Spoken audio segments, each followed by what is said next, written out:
Hope the background music isn't too distracting. I actually really despise background music in videos. But I found some copyright free, royalty free, smooth jazz to put on in the background to drown out the sound of screaming teenagers and 20 something kids on YouTube uh, filling houses full of balloons or whatever other kind of garbage they may do. My son's out there watching the standard young kid YouTubers, the ones that, let's just say that they don't really have much to contribute. I'm kind of at a loss for words. It's saturation, oversaturation. You know what I mean? People screaming on YouTube about uh, whatever gets attention, and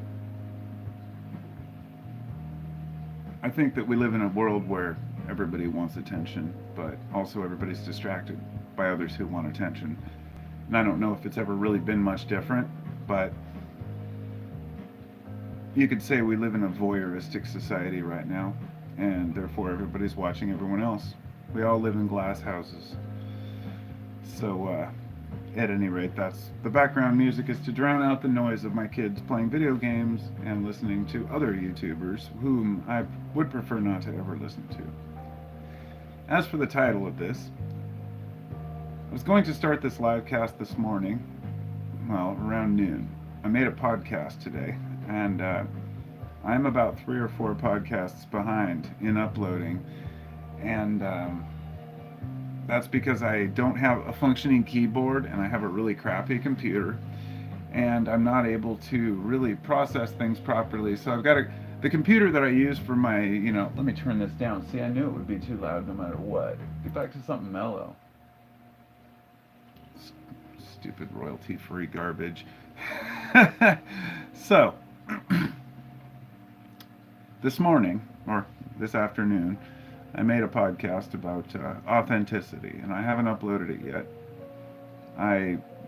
A lot of the video versions of podcasts I don't post to YouTube. I'll post them unlisted and then share them to my Patreon, because I want to give my patrons at least something worth subscribing, so thanks to my patrons. But I do have about 3 or 4 podcasts that I backed up on that I want to share, but I have a keyboard that misses certain letters, so I can't type in the titles. It's just pure laziness. But what I'm getting at is that's kind of part of my authenticity myself, is being able to be honest with the fact that I'm silly, that I'm ridiculous, that I don't always have things figured out, that I make mistakes, and that I can be lazy at times, that I could be non-functional at times completely. I mean, I've had moments where I'm just not wanting to do anything in this world, and then there's times where I'm just totally motivated to get out and do something. That podcast will be up later, but there were a few things and a few points that I talked about in there that I really wanted to, I guess, make clear in a live cast, because I don't do them very often, and I was going to start it earlier, and I decided to move it to 7:19 p.m.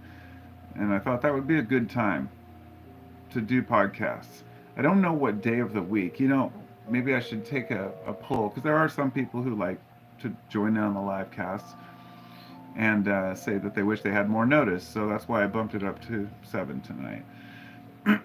But in that podcast, what I talked about was the basic things that we were taught as children, that once we become adults, just totally go out the fucking window.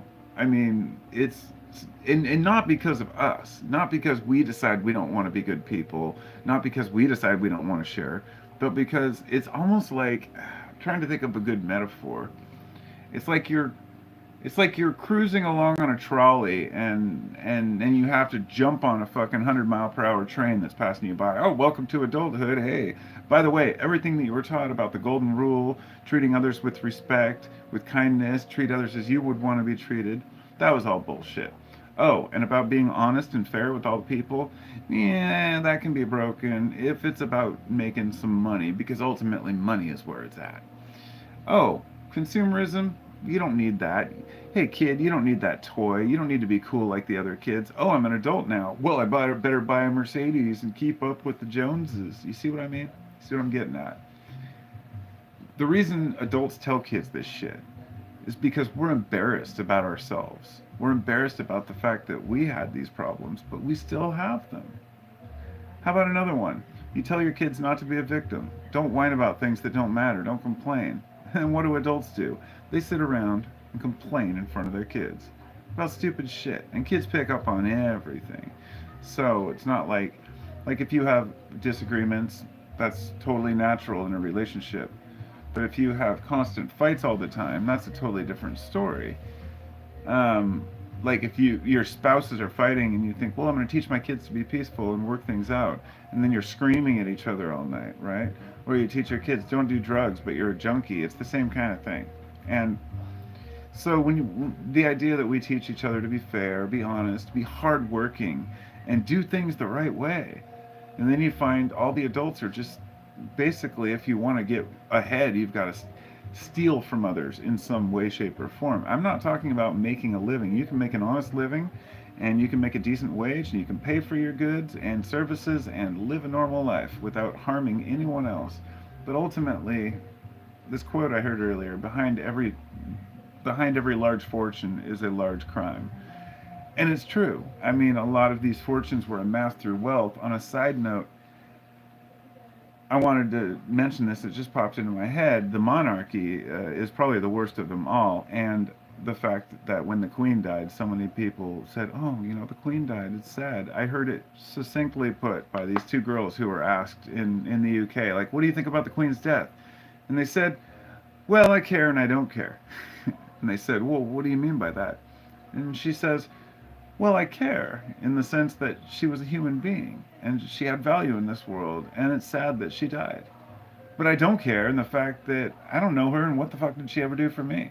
And that's what the monarchy has always represented, kind of this figurehead that just siphons money off of the taxpayers so they can live their lavish lifestyles. And if you've never seen how pathetic these people are, just look up Prince Andrew and you'll see exactly what I mean. But the point being here, I have no interest in the royalty. This is more about the fact that John Oliver did an episode on this the other day, and I agreed with a lot of John Oliver's stuff in the past, but recently I don't think he's seen through a lot of the bullshit out there. So I'm pretty fair, if I don't like somebody, I don't like them, but I'll still listen to them. I feel the same way about Bill Maher. I have a very mixed feelings about the guy, but the point is, he made one about the monarchy and basically said, in not so many words, or I should say in a lot more words, fuck the monarchy. I mean, we don't need this idea of royalty out there who puts themselves above the people. But the reason this is relevant is because society doesn't share the values that we pretend to reflect a lot of the time. We have this idea that we want to stick with tradition because that's what we know, and that's what we know is best. Hold on a second.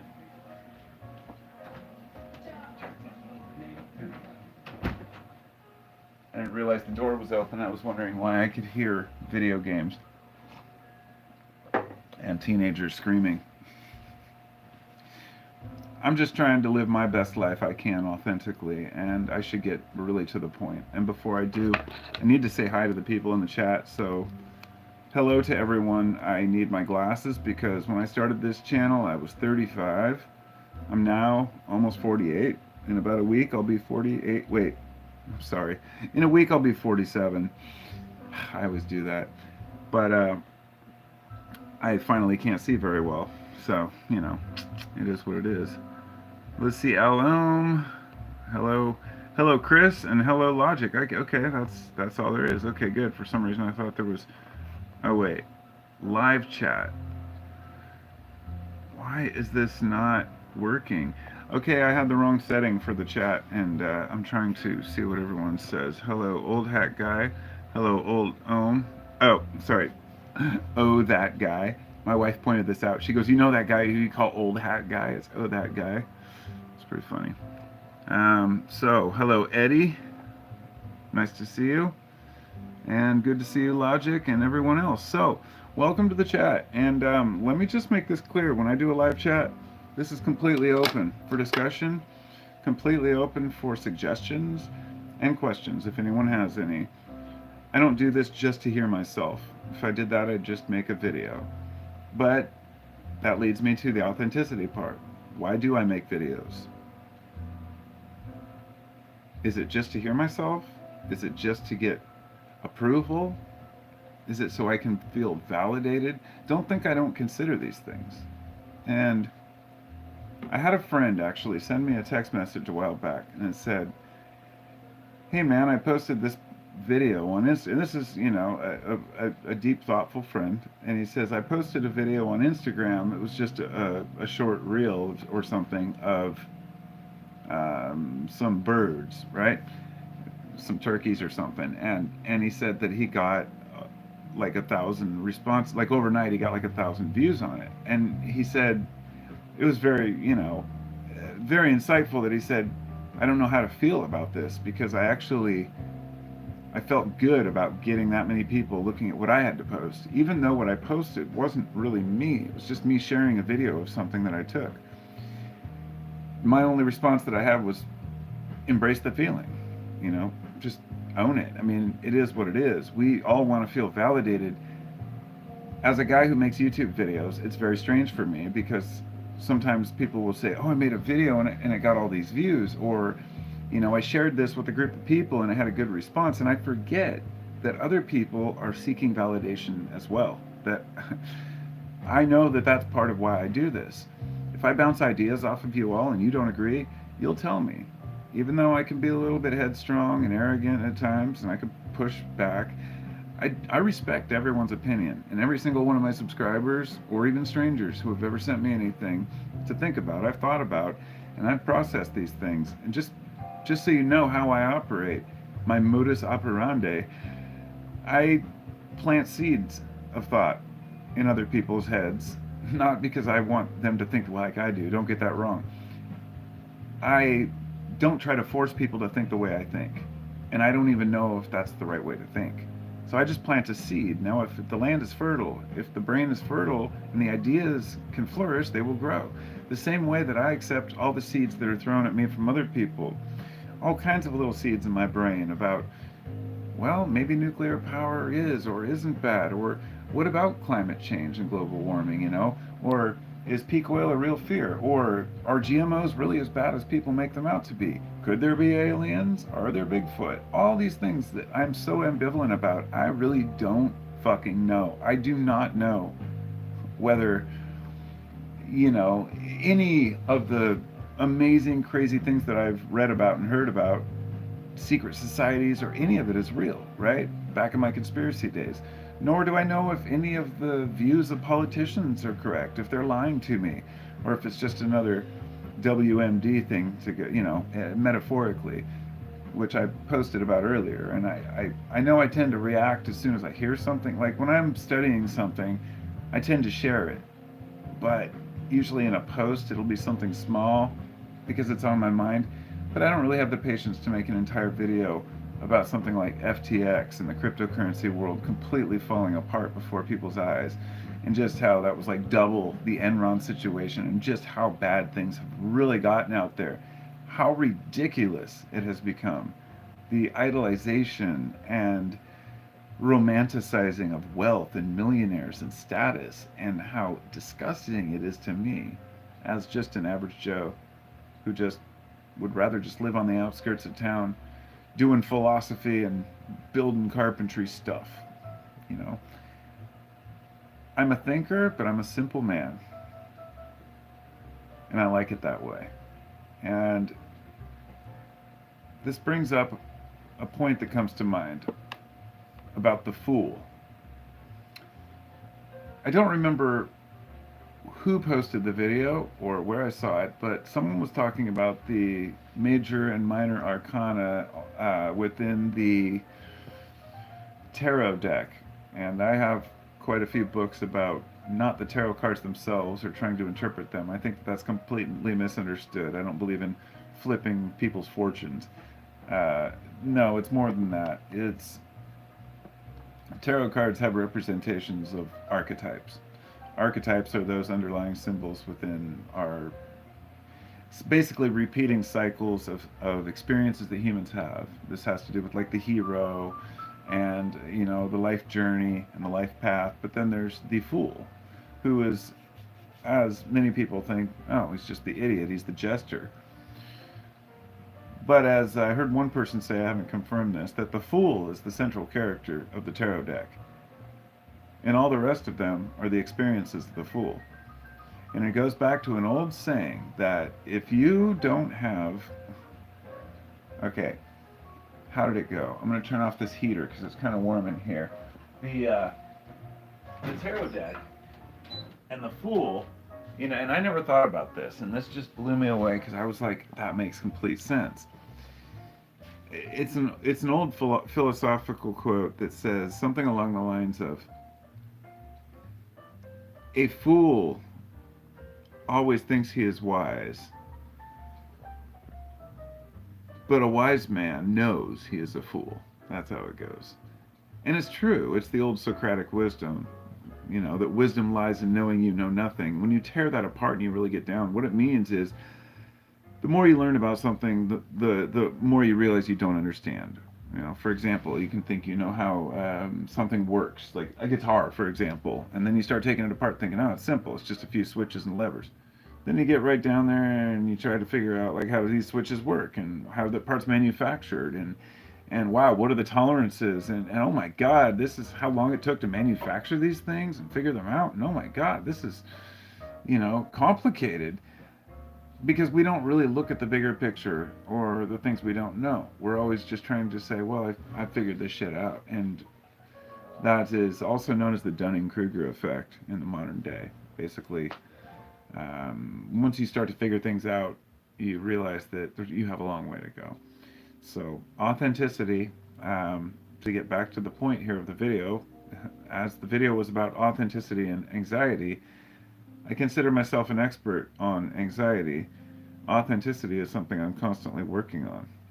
And one of the issues that arose when I was considering the topics I talk about was how some people will say things like, well, why do you talk about this? This is just because it's popular, right? Or, I came to this channel for Kratom or something else because a person arrived to the channel through a specific, video.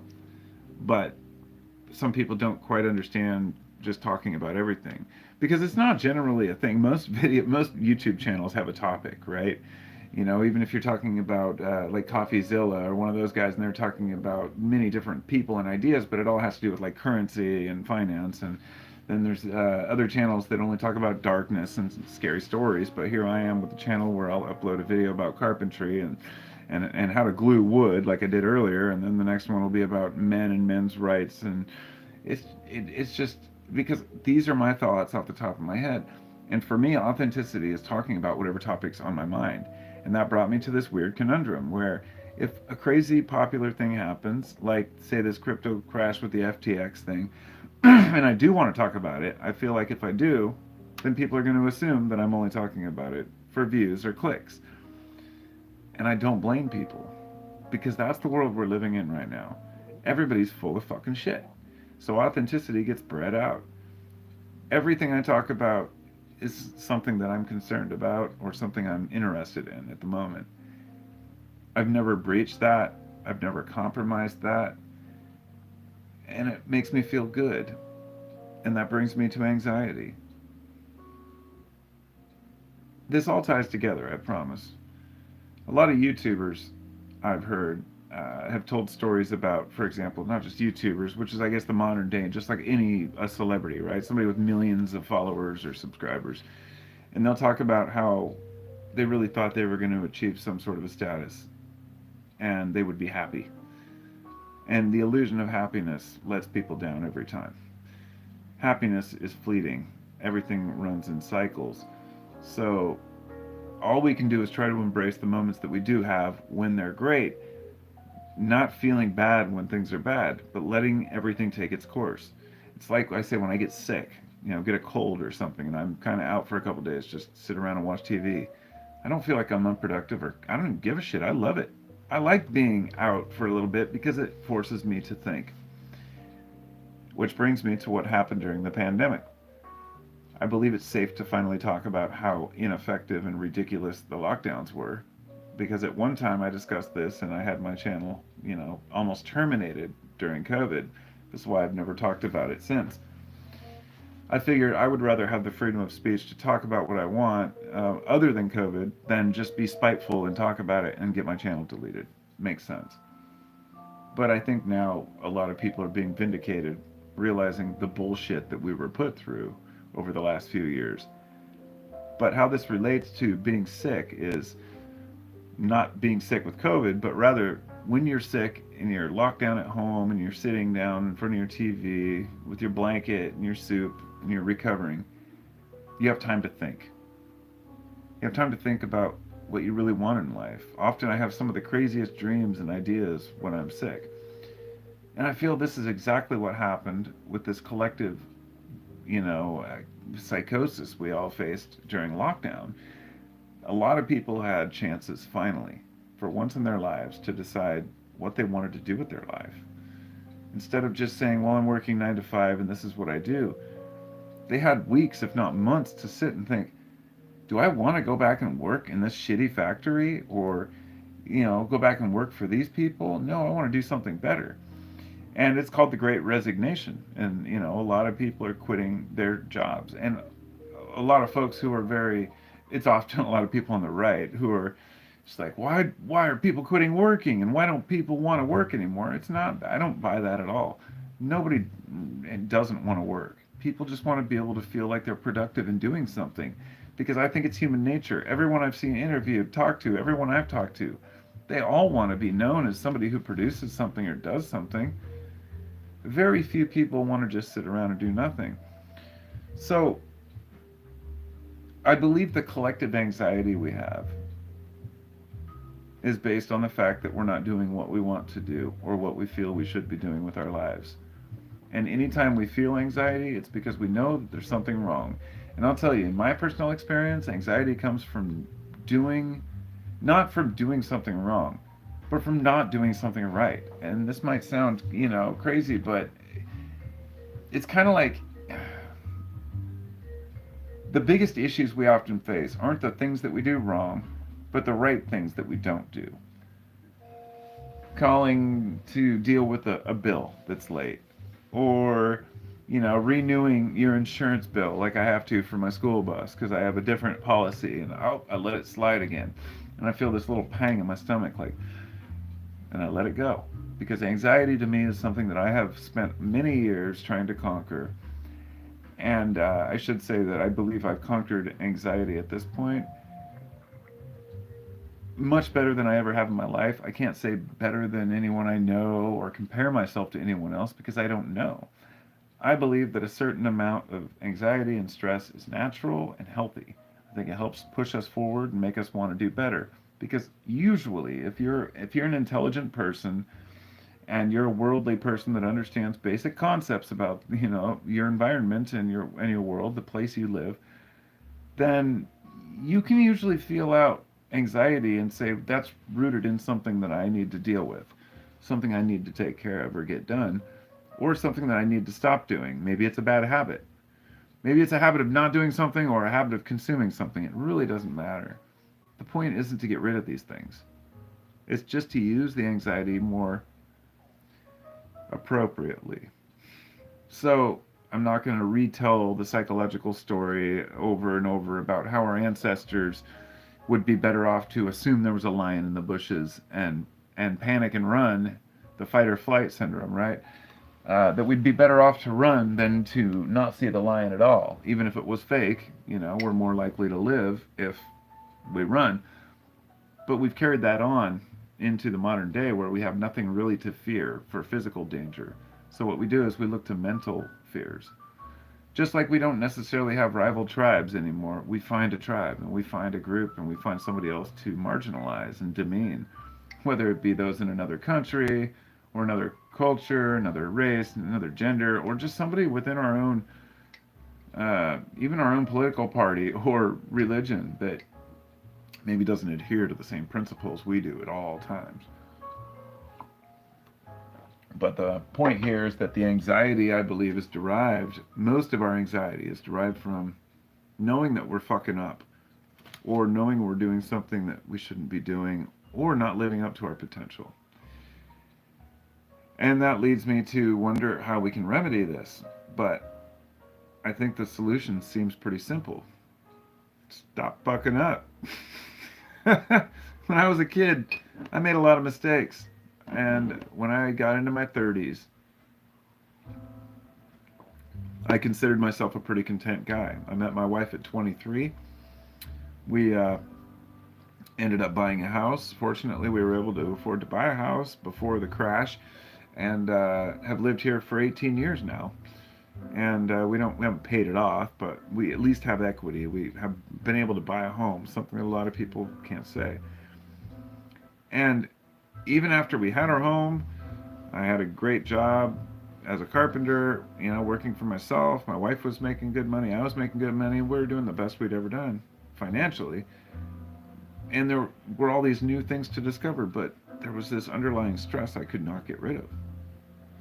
Sometimes I'd come home and my stomach would be in knots. I couldn't sleep at night. I never had nightmares per se, but even to this day, and I think a lot of my stress is resolved in my dreams. I had some crazy ones last night, but I have crazy dreams every single night that I remember. Something about a huge pair of blue jeans some gangsters were laughing at, and some fat lady pushing my car up a hill to let some other guy in. Weird shit that you try to decipher and understand, but often dreams are anxiety ridden and are rooted in that. I know I've woken up in the past, like with the start, but when I was in my 30s, early to mid 30s, sometimes I would wake up at like 4 in the morning and just not be able to get back to sleep. They say, the devil comes at 3 a.m., some shit like that. I mean, that's probably not even a quote at all, but I know there's something about 3 a.m. and demons. But it's true. After the day is over, your body's releasing different compounds. I believe it's acetylcholine or shit. I can't remember now. I haven't done my neurochemistry in a while, but you start to get tired, you fall asleep. Then you wake up and you're kind of refreshed, but you're kind of in that still mid state where you're still processing things, and you start realizing, oh my God, I haven't paid this bill in a while. Oh shit.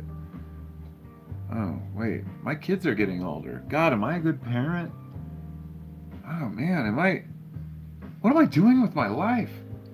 Oh, I could have taken this other job. And it goes on and on and on. It's what is known as, of course, the flow of thoughts, or I guess consciousness, a constant stream of thoughts that we have. And sometimes you have to silence that until it shut the fuck up, move past it. So I tried different things. I went to the doctor at one point. He prescribed me, what I really wanted was Valium. Because let me tell you, I had anxiety through my 20s and 30s. When my mom gave me a Valium once, it was the most amazing experience I think I'd ever had as far as stress reduction at that point. I was instantly not just stress-free, but motivated. And I want to make it clear, Valium's not for everyone. If you're not a stressed person, then it might just make you tired and fall asleep. But for a person who has anxiety, it can help you get to sleep, wake up refreshed and motivated. It's weird. It motivates me to clean my house, do all kinds of shit. It's like tweaking. It's weird. But I knew that wasn't a long-term fix because it's extremely addictive. But at one point, the anxiety got so bad, I went to my doctor and I got a prescription for Klonopin, small prescription. But he wouldn't give me more of that because it's a benzo. But he wanted to give me this one called Buspirone. It was Buspar, is what it was called. And I think it was Buspirone was the compound. And you'd take it 2 or 3 times a day. And I took it for maybe a few days to a week. And I started getting brain zaps. Now, if you've ever had a brain zap, you know exactly what I'm talking about. Maybe some of you haven't been able to define it if you've had it, but it's just a feeling, almost like a brief feeling of like a tingle or a lightning bolt in your head, in your brain. It's like it's not, it doesn't feel like a shock, but it's like a almost like a lightheadedness, and then it's gone, and they'll come in waves. I said, I'm never taking this shit. I fucking flushed it. I ran out of the Klonopin, and I said, I need to deal with this in a different way. It wasn't. It was only a few years later when I discovered kratom, and I want to say, to make this clear, this was during a time when I was on probation. I got busted with somebody, we were driving, and I had weed on me in Oregon before it was legal. And when they searched the car, they found mushrooms I had, so I got a felony. And I ended up having to go do drug tests for like a year and a half on probation. So I couldn't smoke pot. During that time, I had anxiety because I believed cannabis helped me with my anxiety. Lo and behold, I found out years later, of course, the cannabis was probably just increasing the anxiety. In fact, the few times I did smoke just made it worse. But there's something to be said about having people look at your dick while you're pissing, right? I mean, the fact that you even have to go do a UA. But it was anxiety inducing. It was a very harsh time in my life. I hated it. When it was over, you know, I realized the anxiety wasn't necessarily caused just by, being on probation. It was my own lifestyle choices and my own confusion about existence. And so it was probably sometime in my mid 30s. So I guess, 35. Yeah, it was around the time when my son, my 13-year-old, was born, that I decided to conquer my fears, my stress. And maybe that helped, having a baby and staying home to care for him. And it was only a year or so later when I started my YouTube channel. But it was about a year after that when I really started talking. But YouTube became a go-to place for me to share my thoughts and to escape the turmoil and chaos of the stressful daily life. And it's kind of a strange thing, to look back on it. I've looked at some of my early videos and I mean, I looked like shit a lot of the time. In fact, there were some times when I was really stressed out. There were some times when I was really high, I mean, there are still times when I get high, don't get me wrong. But I feel like honestly I feel healthier now than I did when I was young in a lot of ways, and I know that's more than just substances or diet. That it has to do with mental health. Mental health, this ability for you to process things, let them flow through you, be aware of them without getting angry and without being stressed. And that's the thing. I've been able to do that for so long now that it's become second nature, and I want to share that with other people, even though there's no way for me to define how to do it. It's something that has to be learned, something that has to be practiced. You don't just get up and learn how to ride a motorcycle. Sure, you can ride it and balance, but if you want to be a good rider, it takes time, right? You can go cut wood and build a box, but if you want to be a good carpenter, you have to learn the ins and outs.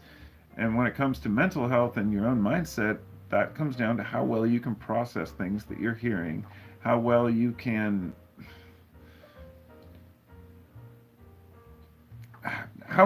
acknowledge that there's a silver lining in every situation. So let me flip through the comments because I haven't said hello and I've been on here for a half hour. To everyone else, Steve Birch, hello, my friend. And also, Locke Hugh, you make videos to feel connected. Yes, sir. Nice to meet you, Locke. I haven't seen your name before. Um, hello to Dirty. Good to see you, my friend. I don't talk about the leaks in Florida. Turkey Point, Miami leak. How many comments do I have here? Yeah. Hello to all of you. Blasphemer. Oh, San Remy says hello from France. Hello, my friend. I recognize that name. Long-time subscriber. Haven't seen you in a while.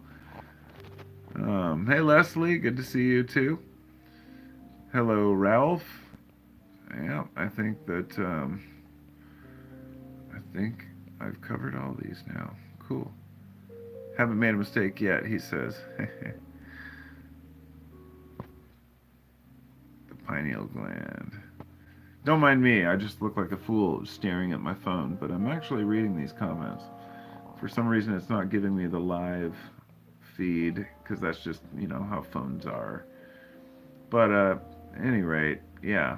Alright, cool. I think I'm caught up. Hey, Corey. Good to see you, my friend. And Sprocaster. It's good to see you all. And Adam as well. Ah, Adam says it's during that half awake state when it creeps in. Yeah, what's funny is that's called hypnagogia and hypnopompic, or hypnagogic and hypnopompic.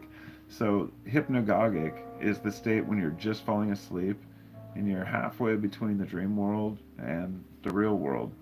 And hypnopompic is when you're just waking up and you're having that same effect. There's something to be gained in there that is amazing. One time, my kratom vendor, he sent me, so I asked him for some samples of this lotus seed extract. It's like red lotus seed extract. What is the compound that's in it? I can't remember what it is. It's not luciferine. No, I can't remember what it is, but there's a compound in there that's basically, I mean, lotus has been renowned as kind of a hypnotic and whatnot, but it's not blue lotus that really does what people think. I've tried that, and I've made extracts and whatnot, but it was red lotus seed extract. I took some of that, and I took probably like a half of a gram of pure, like 99% pure extract. This stuff was like $50 a gram. It was crazy. And I ended up taking a huge dose of it, and it put me in this hypnagogic state where I was right between the dream world and reality. And I started to go back and forth, in this like lucidity. A lot of substances will do that to you, but usually it's kind of just like a combination of things. It's a really cool feeling, especially like midday when you're sitting there and all of a sudden you start dozing off, but you're not quite asleep. I try to like nurse that. That's why I like to take coffee naps. Some people don't know that if you drink coffee, if you're tired one day, the best way to wake up isn't just to drink a cup of coffee. It would be to drink a cup of coffee really quickly and then take a nap if you're tired. So, like as you're dozing off, just drink a cup of coffee and then take a 10-minute nap, wake up. Apparently, when you're in your sleep state, to put it plainly, I think it's acetylcholine. I believe that is the one I'm looking for. But your receptors can more easily absorb the caffeine. I don't remember the scientific of it, but you can absorb more of the caffeine when you're sleeping, and then when you wake up, you actually get more of a caffeine buzz, and that's pretty cool. And there's people out there who don't drink coffee, people who don't use substances, and I respect that. But I feel like it's kind of a nurturing of the soul. It pushes me forward a little bit. I like to consume certain things, especially if it helps me with that anxiety. Um, I've tried so many different things, like Mucuna pruriens, which is a bean that has a lot of L-dopa in it, which is a precursor to dopamine. And for a while, I was selling it on my website, and I was taking it too. That shit was like weird. It would give me these crazy dreams, and I would be. It gave me a lot of the weird kind of dream states, but it has to be good stuff, like not the shit you get on eBay or Amazon. And I had a really good supplier for it for a while. But it was the weirdest stuff. Like, I started thinking, why am I having these weird dreams? But also, why does something with L-dopa in it affect me so much? So I researched, I know that it's a precursor to dopamine, but how does this give me these weird feelings of deja vu? I was having like 2 or 3 deja vu episodes per day, and I was like, I'm on to something here. So I researched as much as I could about deja vu and dopamine, and instantly found an article that had recently been published of some curiosity they'd found that Parkinson's patients, or I think it was it Parkinson's or dementia? I think it's Parkinson's. Yeah, L-dopa helps with Parkinson's. So there is a drug called levodopa, which is basically just L-dopa, but the pharmaceutical industry gets their money. and they sell it to old folks who have Parkinson's, and it helps them. And but apparently there were some reports that a lot of people were having deja vu, and I put two and two together and realized I'm kind of making my own discovery about how these substances, you know, rather how I've never heard anybody say, "Oh yes, feelings of deja vu are caused by excess dopamine," which would be something so simple, but it's not something you would expect or really know about. And so since then, I've been convinced that that's a major part of it. Dopamine's complicated. It's not what we think. It's not just the motivation chemical. Just like serotonin's not just the bliss molecule. Actually, that's anandamide, which is I should say anandamide is also in Sanskrit. It means the bliss molecule is your body's natural THC, and they only discovered it through trying to figure out why THC had the effect it does on the body and which component in cannabis affected us. And they said, oh, well, this affects us just like this natural compound that looks the same called anandamide. So we named it anandamide and found out that your body has a whole endocannabinoid system. And this plays a huge role in, temperature regulation as well as mood, stress, anxiety, just like your serotonin, your dopamine, all the different compounds, and the ones we don't know about. The DMT in the brain, endogenous DMT. We don't know how that works either. The brain's complicated. Life is complicated.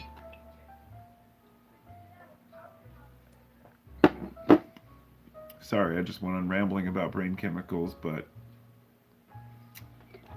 that's what live casts are for. Maybe I'll flip through, see if anybody else has joined here. Microdose McDonald's. Thanks, Leslie. Jason. Welcome, my friend. It's good to see you, too. Leslie says, not a fan of uppers. And that guy says, how come nobody talks about microdosing meth? That's a phenomenal question, and one I would actually love to discuss.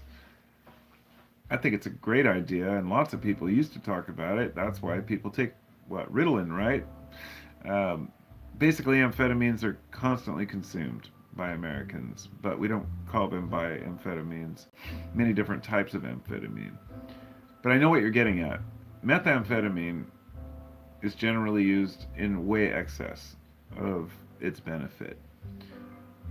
Hitler and his crew, there are so many stories of, Nazis.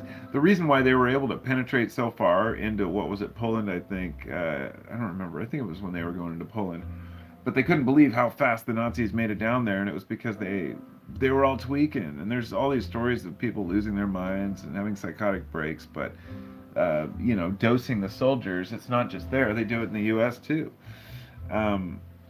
But smaller doses can actually be amazing. I really shouldn't talk about this because it's a controversial topic, and meth is a horrible drug. I've seen it destroy people. I know what it does to people's minds, and I suppose it's just like anything. Even something as benign as cannabis can be abused to the point where a person is just stoned out of their mind and doesn't pay attention to anything. There's got to be a moderate level where people know how to handle their shit. I was just talking with my boss the other day about this, about how I can, I was talking about consuming drugs in a respectful way and a respectful level and amounts, and how over the years I've actually found myself desiring less and less. Like, I don't have to force myself to quit substances. They just kind of fade. I used to smoke cannabis all day long. I don't really smoke that much anymore. I take a couple tokes at lunch, maybe, small tokes. Find myself maybe getting too baked in the evening, so I eased back, and then now it's just a couple bowls a day. For a while I was drinking too much booze, and now I've weaned back to, just a couple in the evening, and kratom, I've done the same. I've cut my dose down to like a third of what I was taking. Why? Just because. I put it in my brain that I want to be healthier, I want to be happier, and, living up to that. What do? I I don't know how to make myself a better person except to just do my best. And I think it's when I push too hard or really try to achieve something that I should say maybe it's when I don't try hard enough to achieve something that I find most of the anxiety comes. But the authenticity part is so important to well-being and to not being anxious. To just stop giving a shit what other people think. Whenever I hear somebody say it like that, I always want to throw in, kind of play the devil's advocate and say, but you have to give a shit what somebody thinks. If my wife tells me I'm being an asshole, I listen, okay? If my kids tell me I'm being an asshole, I listen, but I think, well, you're probably just being a punk yourself. No, my kids don't tell me I'm an asshole because I'm not. I try to be a nice person, but I also sometimes, maybe to a fault, should be more firm on certain things. The point being is we shouldn't look to other people for who we are or authenticity, and I think that when we are seeking other people's approval for everything we think and everything we do, that's when we creates a lot of anxiety for people, I think. But I guess it depends on the person. When I say people, I'm referring to, 8 billion people. Everybody handles their shit differently.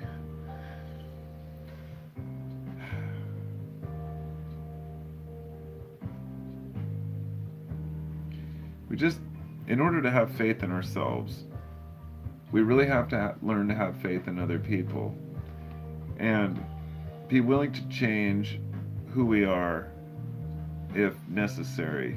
Not our authentic selves, but I should say change our opinions and ideas if it suits the situation. We find out something we believed isn't true. Time to change our minds, instead of digging in our heels. Be willing to change and not associating ourselves with ideas. I think that that's a major drawback. A lot of people say, I am these politics or I am this religion, and if you offend this or have a different opinion, it causes them actual anxiety, stress. And I found that a lot with religious folks who, would attack me in the past because I said I don't believe what you believe. It's a weird situation. I think wasting energy on being angry at other people that you don't know, especially, is really, really silly. But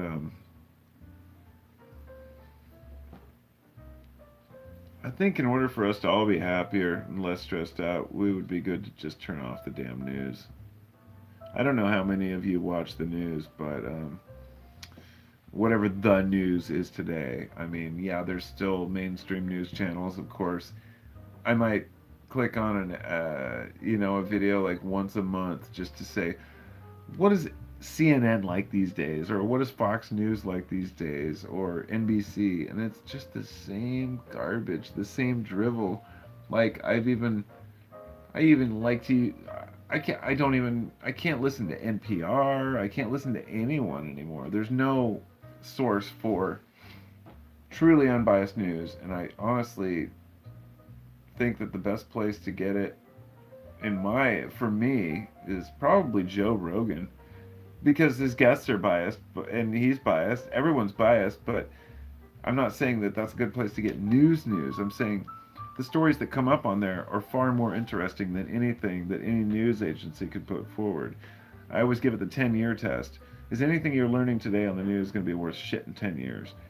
The reason I bring the news in is because I believe it causes a lot of fucking anxiety. I can't believe that kids have climate anxiety today. That it's an actual thing. Like when I first heard this climate anxiety term, I thought that's stupid. Yeah, sure, we all worry about the environment, but there's no real climate anxiety. Now what? What do we have? Climate safe spaces and little shelters to hide out in? I'm kidding, of course, but it's not too far off. Like we're coddling each other, and it's just ridiculous. So we've got like some really hardened people and then some extremely softies, and nobody can seem to get along, and that causes a lot of tension, which causes more anxiety. And I believe when there's anxiety, a collective anxiety, it rubs off on everyone else. Just like when you walk into a room of angry people or, sad people, it rubs off on you. You can't help it. You're human.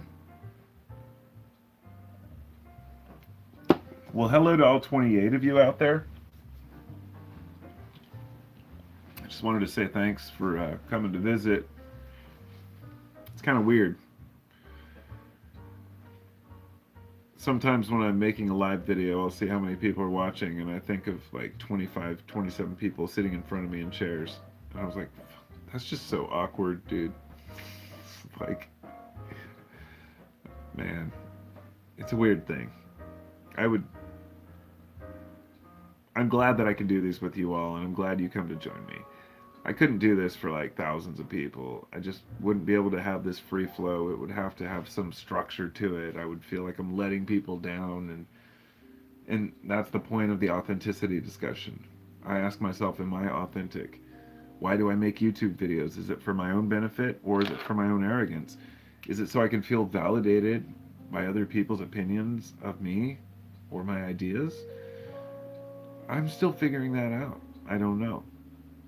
I mean, I make videos because I love it, but maybe I'm over analyzing, just talking because we all want to converse. But as I mentioned before, there's this guy who made a video about that. Nathaniel Drew, I think, was his channel name, and he was talking about, not feeling satisfied or happy, when he thought he would. He reached a certain amount of subscribers or a certain milestone in life or a certain raise at your job, whatever it might be, and you think once you get to this point you're going to be happy, and it's never there. It never comes. We're always yearning for the next thing.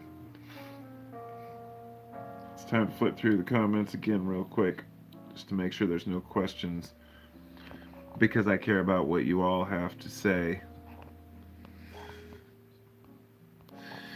Oh, I see the microdosing McDonald's. Love it. It's great. Adderall, says Ralph. That's the one I was thinking of. That's meth. Yeah, Jason's talking about DMT. Yep, that's a whole topic of its own. And Adam says he tried meth as a teen. It's awful tasting. Well, yeah, dude, you're not supposed to taste it. No, that guy says you're doing it wrong. Exactly. That's the thing. Everything is bad, but good in small doses, right? It's the dose makes the poison. I don't remember which philosopher said that, but it's true. The dose makes the poison. And I have 3 phenomenal books pertaining to that I would love to share with you guys. I don't see them around here. I think they're in the living room. The author is Dale Pendle, and if you want me to take one out, I could read you a part of it to show you. But it's like all about different drugs and plants in like poetic fashion, and it has a little description of the ally, which is like the friend plant, and then the experience, and it'll give personal accounts. But there's 3 books. One's called Pharmacognosis, which is knowledge of pharmacy or plants, right? It's Pharmacognosis, Pharmacopoeia, and Pharmacodynamics. And the Dynamis one, obviously, like dynamic, it's more plants like cocaine, things like that. And phenomenal books, well worth the read. But I'm fascinated with brain chemistry, and yeah, it's pretty fucking pretty cool shit. Anyway, back to the comments here. Jason says, much love to you and the Husky and the family, and happy 47. Thanks, my friend. And Adam says, yeah, in the back of your throat. Yeah, you don't need to, ew, shoot it. Oh, God, let's not talk about meth, dude. That brings me fucking back to some really bad times, because we used to call it breakfast. And I worked at a gas station in Oregon where, you still can't pump your own gas. And this other guy, Steve, would always bring these crystal shards. It was like glass. I mean, it was top-notch stuff. And his dad worked at a factory that actually, at a pill factory that produced cross tops. So he could bring home these huge, huge bags of them. And we actually extracted a bunch of ephedrine out of it once. I don't know what the fuck we were thinking. But there was a time where I experimented with propanol. Prop dope, they called it. And let's just say that 5 days is a blur, and I never want to repeat that. It's like being in a mental prison, but you don't realize it at the time. Stay away from meth, man. But, you know, I did find a pipe in my car after it got stolen. I'll be honest. A glass pipe somebody had left behind, and it had a tiny bit left. They totally thrashed our car, taken everything, messed everything up. There was junk all over the floor. But then we were cleaning it out, and I find this little pipe. I was like, kind of lit it and smelled it, and I took a pull off of it. I know that sounds disgusting, but that would be a micro dose. It was such a tiny amount, but I noticed it. It took a while to really realize, why am I going through papers and doing stuff? And for the that guy, that comment about microdosing, that it really brought that back, because I thought this is how things should be used, in just the smallest dose possible. When you smoke cannabis, you should be able to just take one little toke and be fine. But most people can't, because we can't refrain from taking a little more. It's just, yeah. Adam says, don't you want to hear about politics? Yeah, right. No, I made a mistake of actually bringing it up to a friend the other day, something about conservatives, and he took it the wrong way. I've realized that, I've already said I'm done with politics, but I am truly done with politics now. Every time I talk with anybody about politics, even if they agree with everybody's looking for a fight, but also everyone takes it personal. And I just don't want to get into any bad blood with people over politics, so that's why I leave it out of my fucking channel. I made the mistake last couple of years ago of talking about my true feelings about Trump, and I lost so many subscribers because they were so mad that I didn't like Trump. And I was like, they're like, well, Biden this. I'm like, I don't like Biden either. That's the thing. I don't care. I don't trust either politician or any other politician for the most part. Even politicians that I support. I've got 2 Bernie Sanders shirts in there and a bunch of pins. I'm not a socialist, but I thought, let's try anything we can to try to improve this country. It just didn't. Looking back, though, now, it's like, oh, God, what was I thinking? Like, socialism is horrible. And don't get me wrong, I'm all for social programs, because we already have social programs. But, some of the social programs get a little bit ridiculous, and I think we need to really pull our heads out of our asses and start taking care of each other without depending on the government to do it for us. And I don't see that happening anytime soon. So, I never finished going through the comments. Yeah, San Remy says, I stopped watching the news 20 years ago. My ugly, freeing girlfriend left me with the TV. It's funny because it was probably around the time when my teenage son was born, 13 years ago, 14 years ago, when we just finally canceled cable. So like a decade and a half, I guess. It's crazy how fast time goes by, but didn't miss it a bit. And mind you, for everybody today that says turn off the news or turn off the TV or why does anybody have cable, that's only a recent thing. Back then, YouTube was shit. There was nothing on there. Every single person who posted, I remember people would post like movies and slow them down to like half speed so they didn't get copyright strikes, and like put boxes. It was a weird, different world. I uploaded a song and ended up getting a strike, but now just nobody cares. They just send ad revenue. Like, things have streamlined a lot, but back then it was a nightmare to find any good quality video online, so you just basically had to have cable.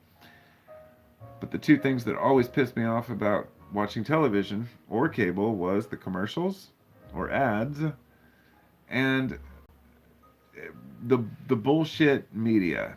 And now today, instead of it being them, I thought we could actually improve this by improving the structure of the internet, allowing free speech, so other voices can come through.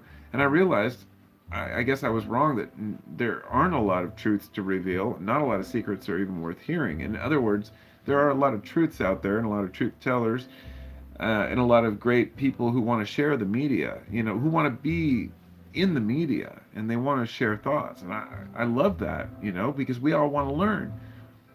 But when you start making up stories, Like, what was it, Brian Williams, years ago, saying that he was like in a helicopter in Vietnam or some shit and totally got called out as being a lie. Like, what kind of a person lies about being in the military or in the service as a like public figure and just to get props? But more than that, we all know the media is controlled and owned by a couple companies, and these companies have the oligarchs' interest at heart. Like I have you know, no reservations about saying that both sides, Democrats and Republicans, are completely fucked. Behind closed doors, they don't give a shit about you or me, and they both basically siphon off the same tit. It's like I can picture. I can see it now. I think that would be a great picture. Got like the Lady of Justice with her blindfold on, laying back tied up, with like the Democrats and the Republicans on either side with their own mouths around one of the teats, basically siphoning off the same shit. And then maybe on Lady Liberty it could say, Wall Street or some shit. It's just crazy to me that these the same exact companies fund both political parties, and yet people really think when their vote fucking matters. And I know I'm getting riled up. See, you brought up politics, Adam, and you made me fucking talk about politics. Because if I talk shit about Republicans, Republicans get mad at me. If I talk shit about Democrats, Democrats get mad at me. I'm not a libertarian, at least not in the modern sense, but I do lean towards those values. Freedom from government, leave me the fuck alone and I'll leave you alone. Because I trust that humans can make better decisions than governments. As I said earlier, this is why I don't support socialism, because even with socialist programs, you have to put somebody in charge to implement those. And when you put people in charge with government wages, you end up getting fucked every time. It's just how it is. So anyway, enough about that. Um, Jimmy, or Jim, says, what are your thoughts on ketamine therapy for anxiety? Whew, I've heard it's phenomenal. Oh, my phone just fell over. It must be a sign. I've actually heard it's phenomenal, and it has great history, at least in the recent years. Damn this phone. God. My life is full of fucking hokey stuff. I guess that's my own fault. But anyway, I've heard it's great, and I have actually had some for a really long time, and I still haven't tried it. I know it's something I would enjoy, and that's probably why I haven't tried it. I don't know. It's weird. I can't explain it. I'm the kind of guy who, keeps substances around for a while and ends up not using them because I can't find the right time for it, and it's kind of weird. Now I screwed up the whole thing. It's alright, I better get going here pretty quick, so. There we go. Let's do that. Adam. I need to go back because somebody's talking about death. Oh man, I got way behind in the comments. See, this is what I'm talking about. When it gets too far along, I can't keep up with everything. That's okay. Microaggressions. Oh man. So let's just flip to the bottom. We can start over with any new questions. For the last 20 minutes or so, I'm just going to take any questions you might have. Try to answer them all. Not assuming you have a question. But Jason says, so anyway, I think America, by now, you'd think we'd have a better healthcare system. That's what's very irritating to me. Look at Sweden and Norway and Denmark. Those countries have amazing healthcare. This is a great point, man. And I think that's great to address. From what I understand about Sweden and Denmark, if you talk to the people that actually live there, they will tell you why they have good healthcare. The tax rate is up to 90%. It's on average, probably, I think, like 60% or more for certain people, and it's extreme. And Sweden and Denmark have what I would call a homogenized society, meaning a lot of people who share mostly the same values, who live in a small area that have other sources of income. Take Sweden for example. If you look at the complex nature of their actual like GDP and the way they do business, some countries can afford this, but there are some situations where the healthcare is substandard. America really has bad healthcare overall compared to a lot of other countries. But I would like to say that the problem, it is an issue that we don't have better healthcare because we could do better. And I think that it's the pharmaceutical industry that fucks you in the ass every time. Most doctors want to do the right thing and deal and help their patients. They're forced into like a 10-minute window, if that, where they can talk to you, throw you out the door so they can get to their next customer, and that's unfortunate. There's no more doctor calls to your house where they talk with you for a while. Insurance doesn't cover that. My family has never had health insurance. If something happens to us, we're fucked. We have to pay cash. I went to the dentist to get my teeth fixed, and that already had cost me cash, which is understandable because my teeth got fucked up. You know, a lot of insurance won't even cover that. It's cosmetic. But when it comes to health, if I were to break my arm, I'd have to go into the hospital and I'd have to pay them in cash to fix it. I cannot get any state funded health care because I make, quote, too much money because I'm married and my wife and I combined make just a tiny bit more than qualifies. But, like, I was a supporter of Obamacare, for example, before I understood it. And years later, I'm laughing at the fact that, you know, as soon as you have free health care, what you're doing is getting middlemen in there, getting their hands on that money. You, as the consumer, might be paying through taxes, then some of that's siphoned off, then it goes to the pharmaceutical companies or the insurance companies. A little bit is siphoned off. And the problem with these big socialist programs is that the average person doesn't really get and reap the rewards of it. Our schools are like 46th of all nations. That's horrible. I mean, that's bad. Like, how can like 40 countries be better than we are, smarter than we are, and graduating with better grades? Well, because we don't put any love into it. But guess what? Those district, bosses and people within the, you know, the corporate realm get paid plenty, and they get paid well. Some of them hundreds of thousands of dollars. While they're complaining, and teachers are having to bring in their own pencils sometimes. And of course, this is often overblown. But you see what I'm saying is that money gets siphoned no matter where you try to give it. And therefore, people become more tightwad with their pockets. They don't want to give money to charity because they don't trust the charities. And then they want to be greedy with their own money and not give to taxes because they don't feel like their taxes are being spent properly, which is understandable. Like, I was the kind of guy who said tax the billionaires 20 years ago. Today, I'm like, fuck no, leave the billionaires alone. They're assholes. I mean, nobody gets rich being a nice guy. Fuck them all. I hate Elon. I hate Jeff Bezos. I hate all billionaires. Not because they're billionaires, but because every one of them that I've read about is a complete fucking asshole. It just goes with the territory. But hey, that doesn't mean you get to tax them just to pay for other people. It doesn't work that way.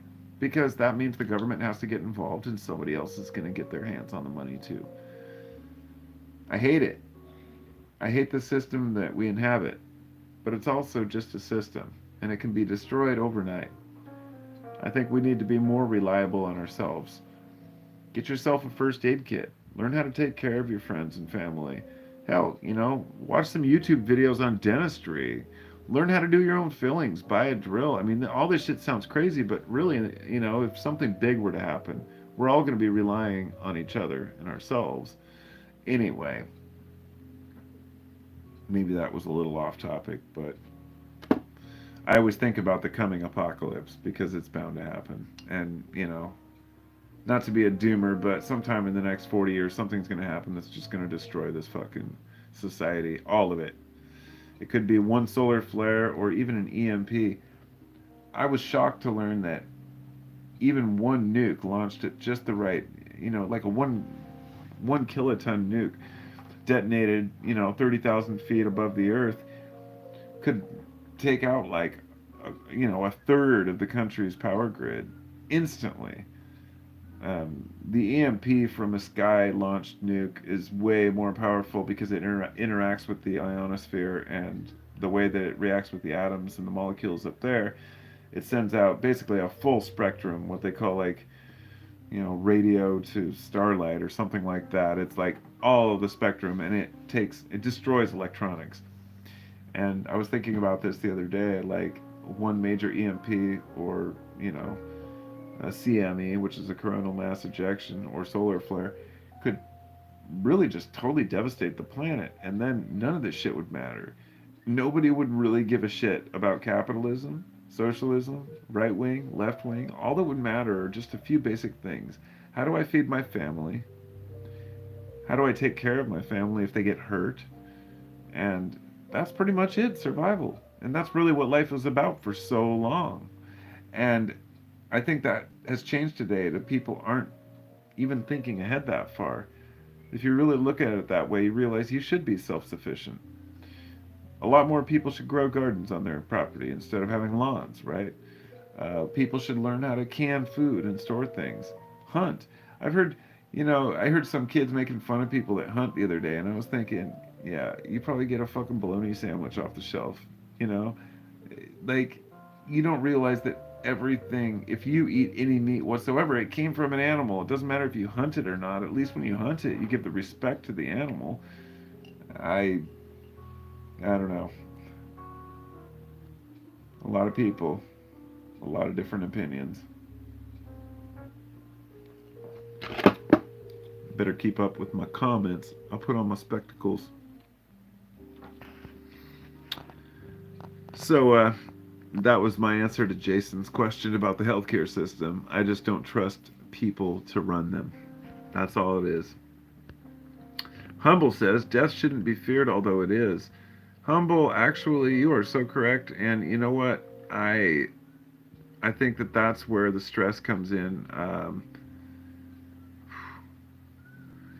Oh, also says he had a seizure at work last year. Decided to go with EMT. He's got a bill in the mail for $7,000. Yep, I will never go. If you live in a country where people scream, "Don't put me in an ambulance" when they're fucking dying, which I've seen videos of people like, "I will not go," and because they know it's like $1,000 or more just for a ride to the hospital, even if it's a block away.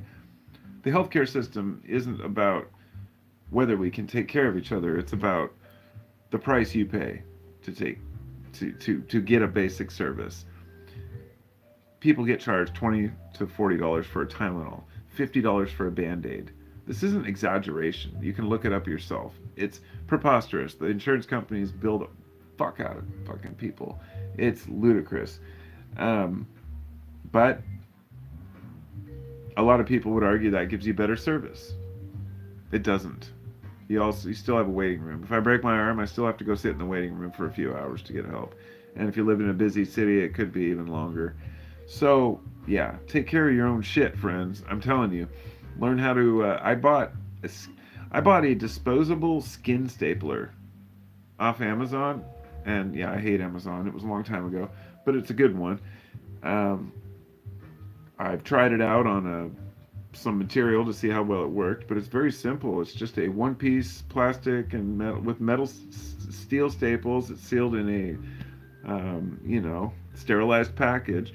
You're out there camping, or somebody gets hurt and they get a big gash in their leg. You staple that fucker shut. I mean, just like the doctor would do, but you can do it in 5 minutes and not pay $1,000 for it. And so I think that there is a certain amount of responsibility. Just along the lines of when people say vegetables are getting expensive, growing lettuce is easy. If you make salads, go grow some lettuce if you have the room to do it. Even if you don't, you could set up a community garden. I'm not saying these things are easy, but they're necessary. We have to do it because our future depends on it.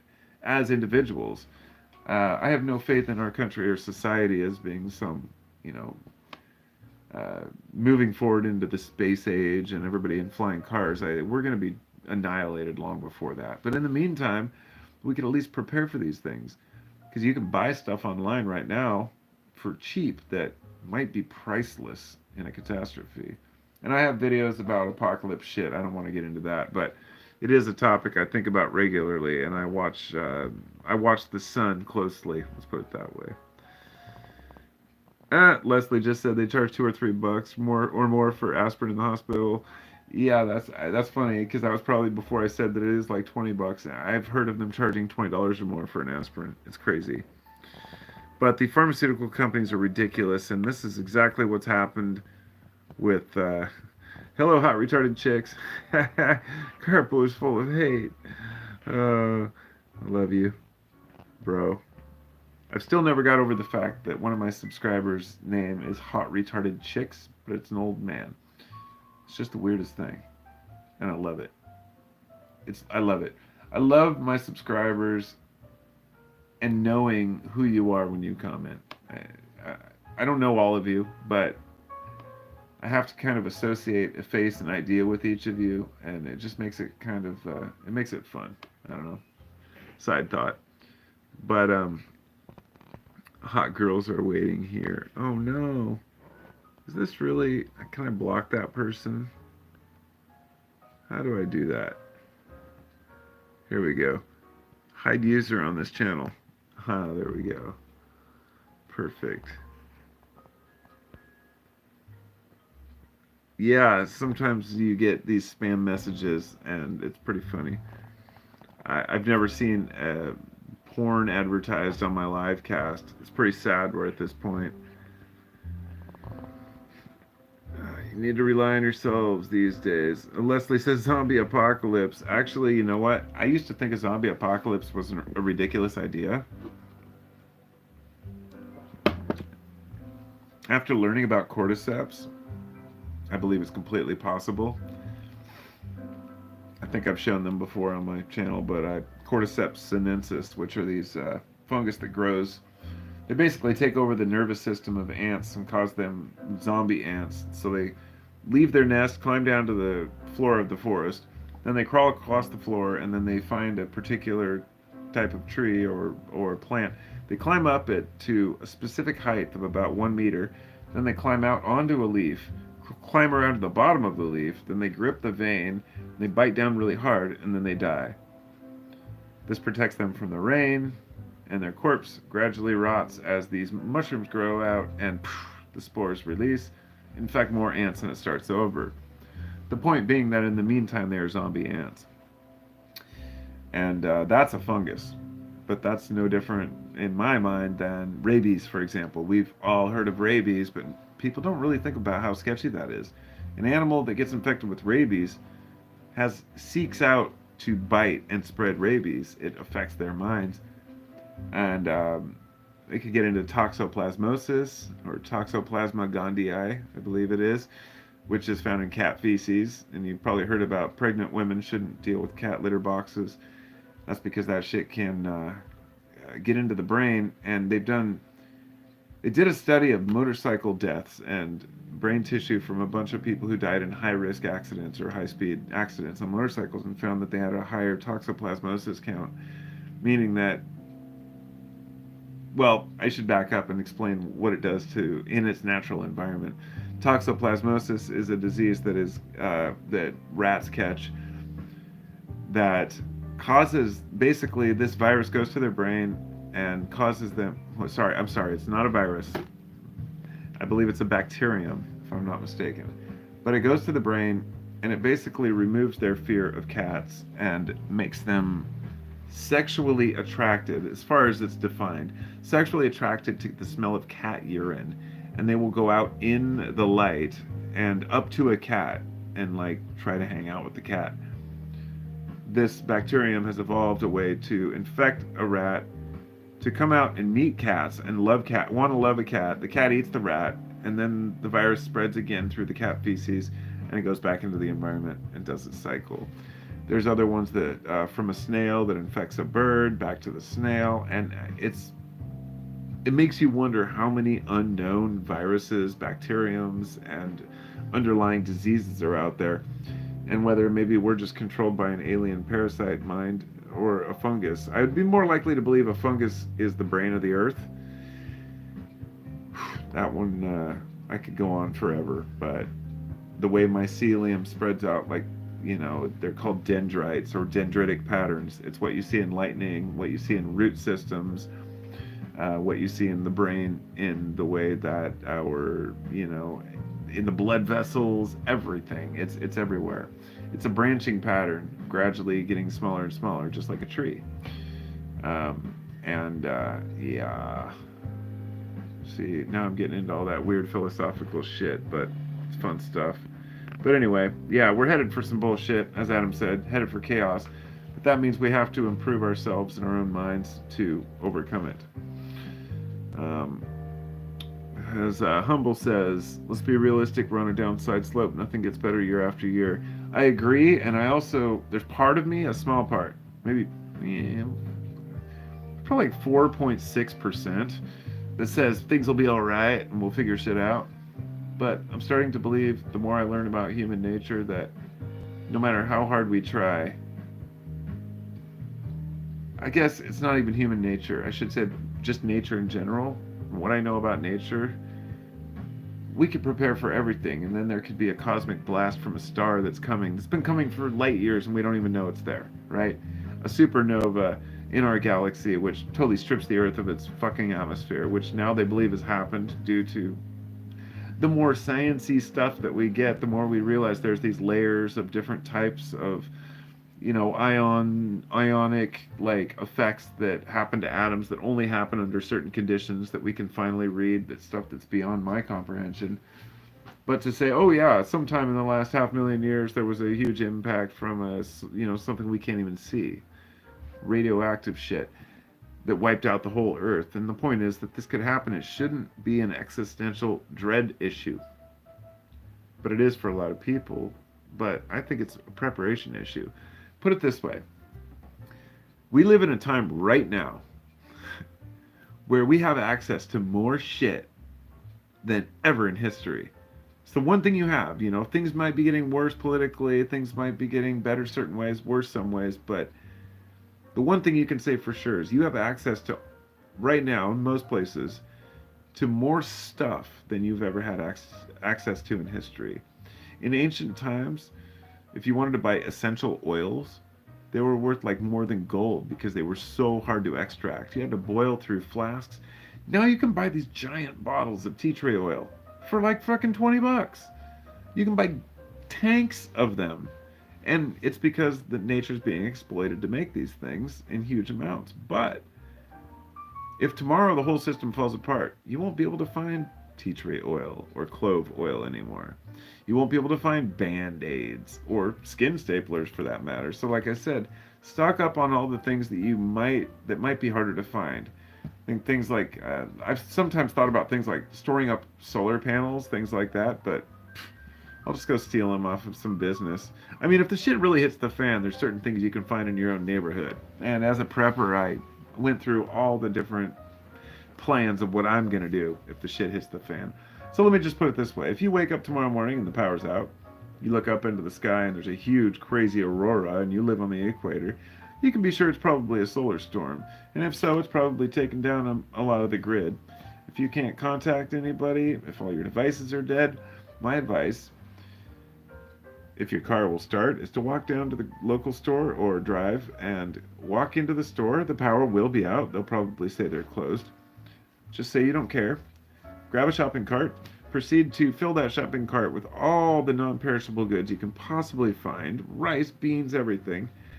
Set your credit card down and walk out the door, just like in one of those zombie movies. I can't remember which one it was.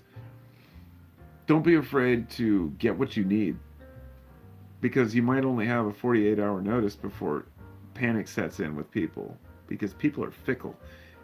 They might sit at home and kind of wait things out for a day or two, but people can get nasty during the early parts of a disaster. And I hate to say it, but you got to look out for yourself.